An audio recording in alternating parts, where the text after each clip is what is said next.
Hi, I'm Jeff with ChartTrack Insights, and today I'll walk you through installing Navigator Suite. First, open the email you have received from ChartTrack support, check the system requirements and download the installation file from the link.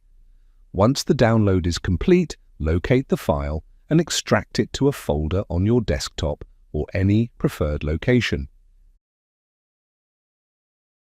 Next, find the Setup file, right-click, and select Run as Administrator.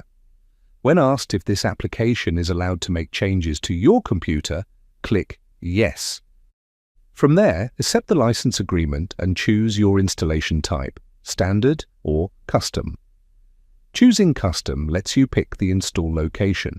Standard will install Navigator Suite on the C drive, that's the default.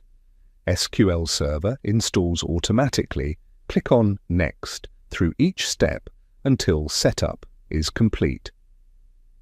And that's it. Navigator Suite is now installed and ready to go.